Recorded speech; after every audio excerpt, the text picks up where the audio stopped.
It's the Happy Families Podcast. It's the podcast for the time-poor parent who just wants answers now. When we got married, I would fly from Rockhampton to Brisbane to see my dentist. Yes. One, because I was a person. I didn't feel like a number with him. He knew my family. He knew me. Yeah. And he loved seeing me grow and progress. And now here's the stars of our show, my mum and dad. So, Kylie, today it's all about you. This is a topic that you thought would be great, and we're going to dive straight into it. We're going to talk about the 7 or so people, parents, assistants, people who are around that we need to have in our parenting village. And the reason this is all about you is because if there's one thing that you say a lot on this podcast, and you know this because you've been going back through all of our old podcasts and listening to them, it's that it takes a village.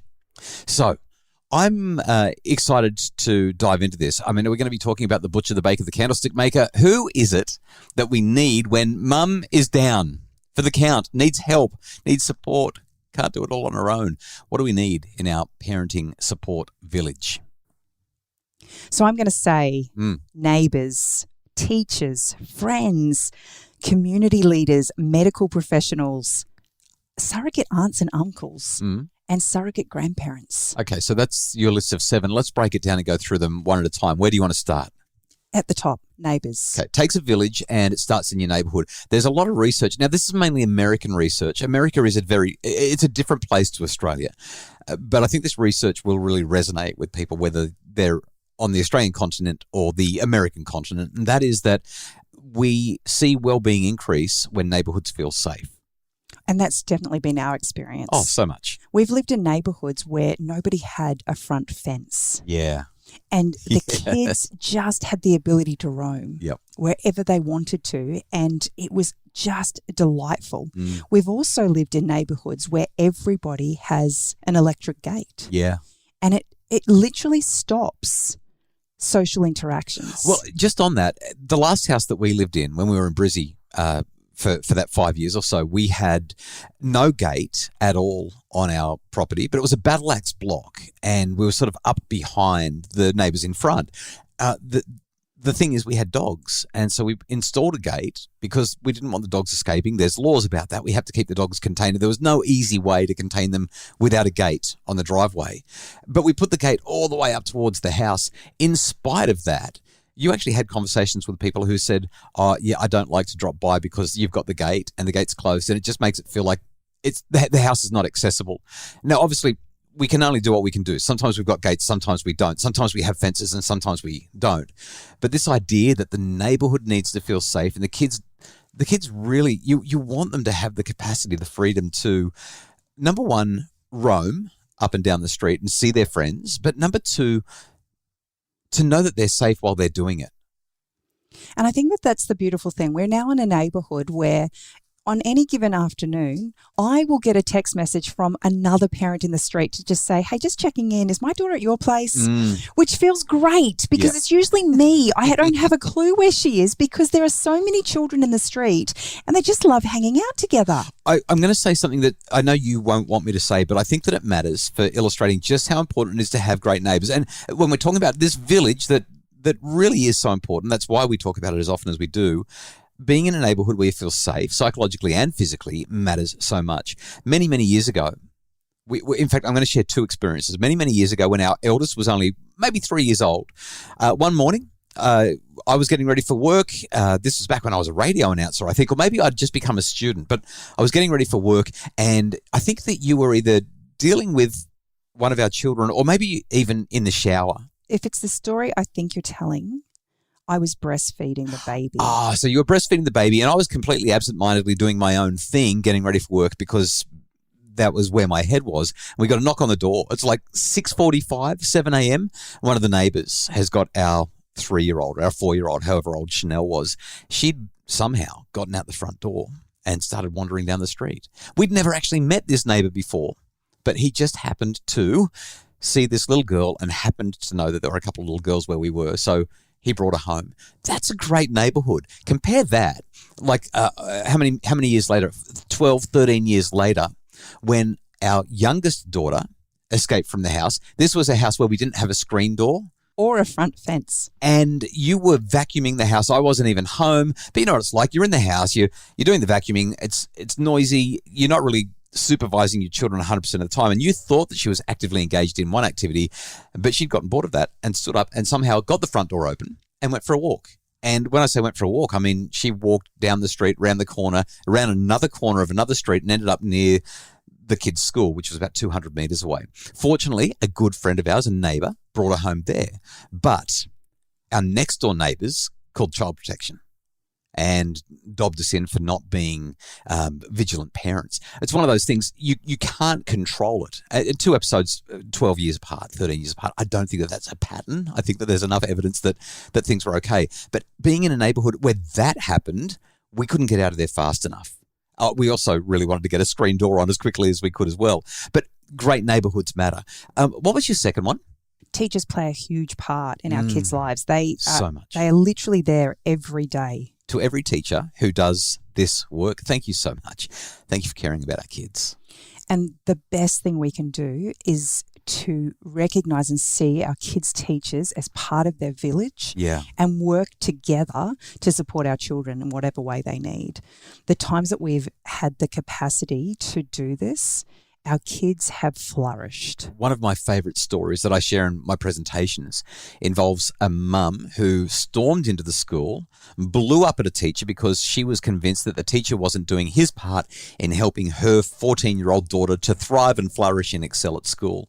And he just listened to this withering, blistering attack that she made on him. And at the end of it, he said, I really appreciate how much you love your daughter. And I really appreciate that you've come and shared this with me. And then he invited her to sit down with him and they sat side by side at a table and developed a plan that they could work on together as part of a village, as part of this community to help this girl to do better at school.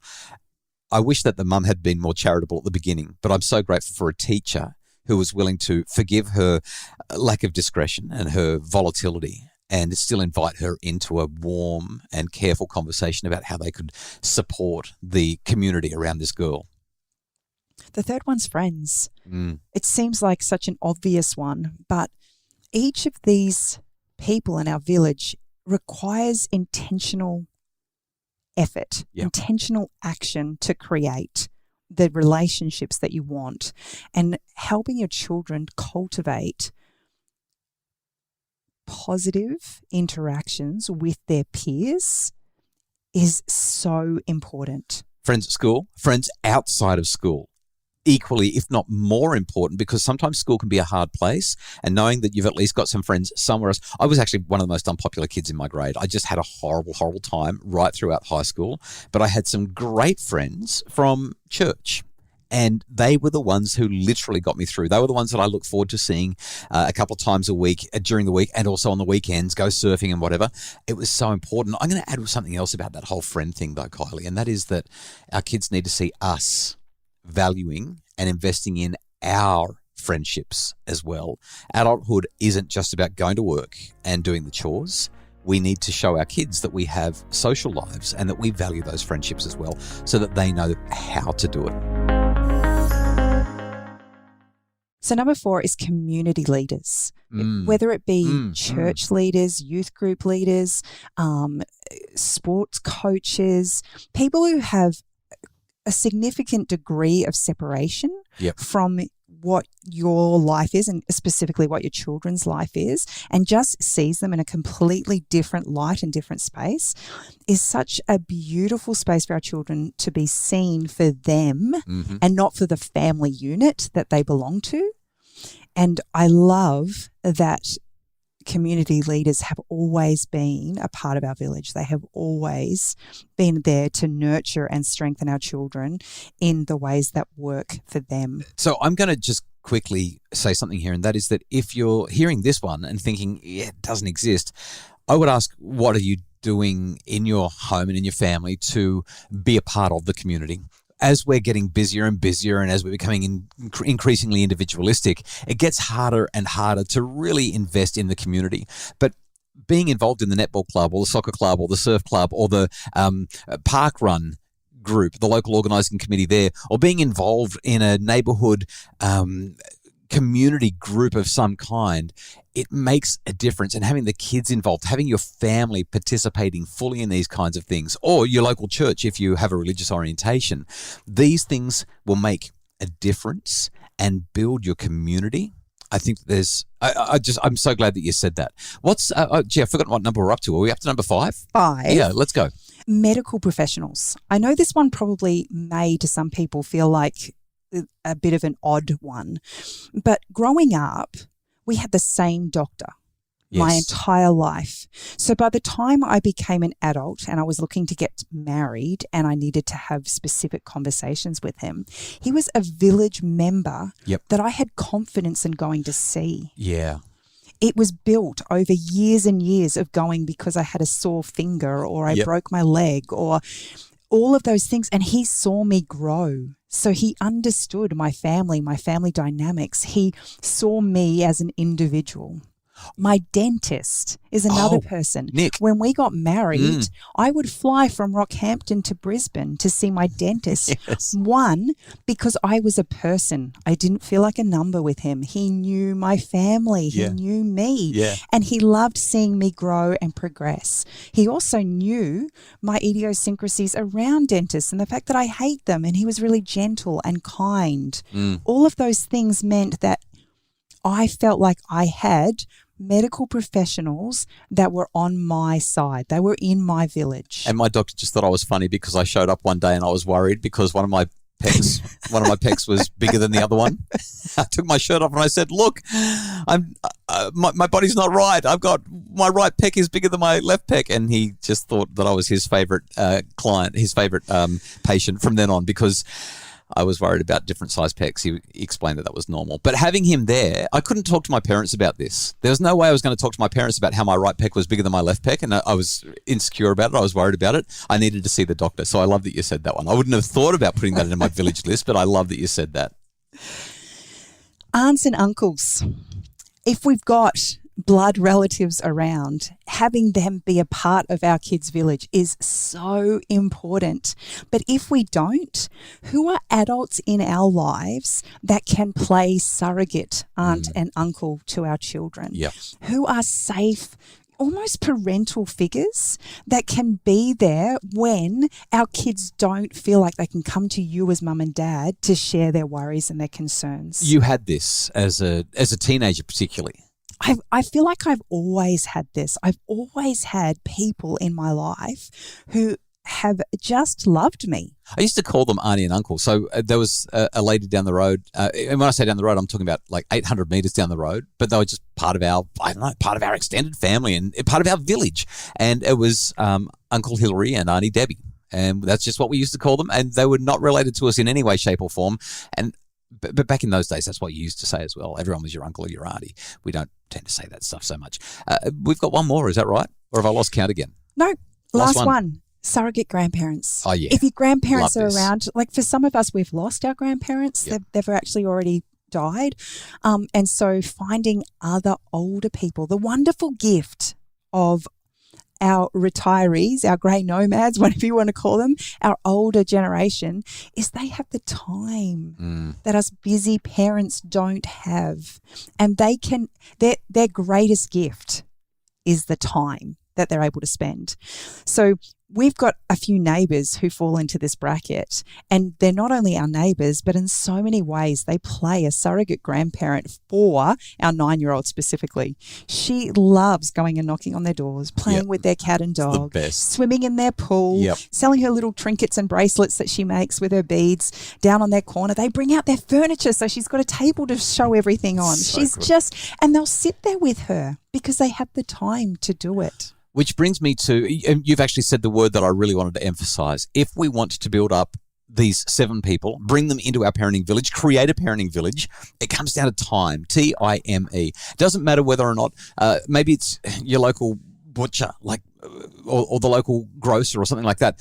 The village builds as we have those brief, almost meaningless interactions at the beginning. Hey, how you going? Yeah, nice to see you. Or if you go down to the local cafe and they remember your favorite drink, they know that I love that smoothie. They know that somebody else loves that particular coffee. And you have these slow but growing simple interactions that build into a bit more of a, hey, how you going? Or, hey, no kids with you today? Or, hey, this. Or the conversation builds, it develops and grows. And all of a sudden, this person becomes somebody that you share something with a little bit extra one day. The relationship grows through time, involvement, and investment. So we've been on the coast now for about 18 months. Yeah. I've been going in and out of the post office for 18 months. Yes. And one of our daughters has just taken on all of your book postage Right. as And a if you little haven't, side job. Yeah, if you haven't yet ordered a book from happyfamilies.com.au, The Parenting Revolution is available, and Annie would love to pack it for you and post it so that she can earn some she can earn a wage, she can earn some money, but really you just want to build up the village at the post office, don't you? Well, I went down to the post office and I explained to Vicky down there what needed to happen, and I said that my daughter was going to be taking this on, and she was literally, I made her day. Yeah. She was like, oh my gosh, I've got some news for you. I am going to save you so much money. Right. So she talked me through it, and I said to her, okay, this all seems like a little bit, she said, it is a little bit overwhelming to start with. She said, but let's just do it here for now, and then we can work on the next step next time. So when I went in the next day, she said, oh my gosh, she said, you left. And she said, and I must need a life, she said, because I thought of another way I can save you more money. Oh, gee. And so every day we go in now, Vicky's so excited. Oh, you've only got a small pile today, Kylie. You know, she's so aware of who I am that her face lights up when she sees me. And we talk about feeling time poor, and it's real. We have so many time restraints on us. And it feels like to build this village is going to be all consuming and take up all of our time. The reality is it isn't going to happen overnight, and it is a slow gain. But once you're there, that village actually helps with this feeling of being time poor. This village takes your kids under their wings. We've had so many beautiful people over the years who've literally played mum to them when I've had a new baby, and they've taken the older kids under their wings and just loved on them when they felt like mum didn't have the capacity to. And I just feel so blessed that those people have had so much beautiful and positive influence in my kids' life. It doesn't detract from who I am as a parent. It doesn't diminish my efforts. What it does is it adds to it. The Happy Families podcast is produced by Justin Rule and from Bridge Media. Craig Bruce is our executive producer. For more about making your family happier, please visit us at happyfamilies.com.au. It's the Happy Families podcast.